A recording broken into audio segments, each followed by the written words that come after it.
Yeah, so, I was very fortunate in life. I got into this business like everybody by pure accident. I had just moved from New York. I was a lawyer by training. And I met a guy called Roy Lassiter.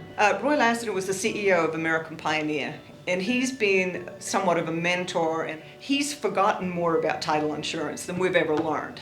And Roy was starting a brand new company. It was a startup. It was called American Pioneer.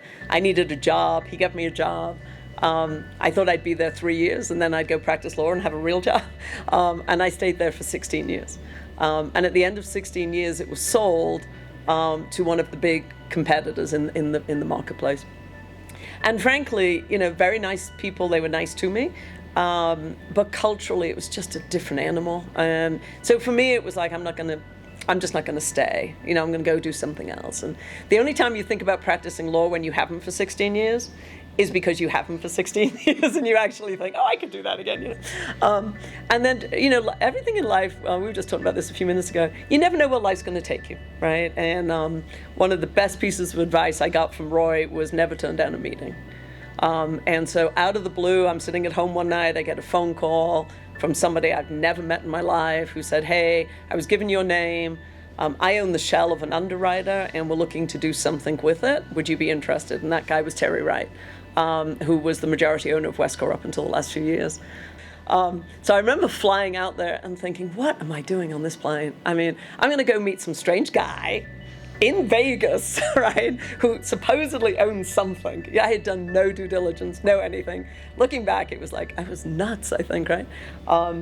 And I was supposed to meet Terry for an hour, and we met, and we spent 4.5 hours together, and he drove me back to the airport and said, I remember him asking me, if you were going to build an underwriter, what kind of underwriter would you build?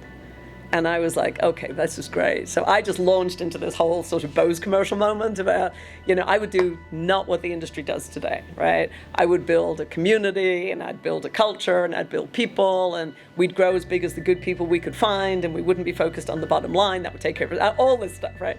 And he said, as he put me on the plane, he said, hey, I think I found somebody to run my underwriter. And I said, really, who? And he said, well, I was kind of hoping you, And I was like, oh, okay, that sounds good. And literally it was that crazy. So that was in '04. Day one was literally in my kitchen, my condo. Susie Pelham was with me. Employee number 2, right after Mary O'Donnell. We both left American Pioneer on the same day, on a Friday afternoon. And Monday morning I showed up at Mary's condo, bright-eyed and bushy-tailed, and like, what do we do now?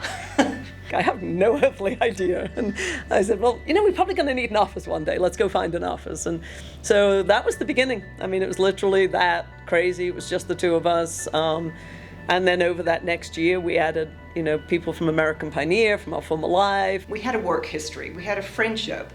So we knew what everybody's strengths and weaknesses were. So it was easy to hit the ground running. And then Scott was the first non-American Pioneer person, right? And so I came out to Denver and I met Scott, and we decided he was going to come join us. And as you guys know, Scott's got 4 girls and they were all pretty young at the time, right? And I remember going back and saying to my team back there, I'm like, oh my God, I don't know what I've done.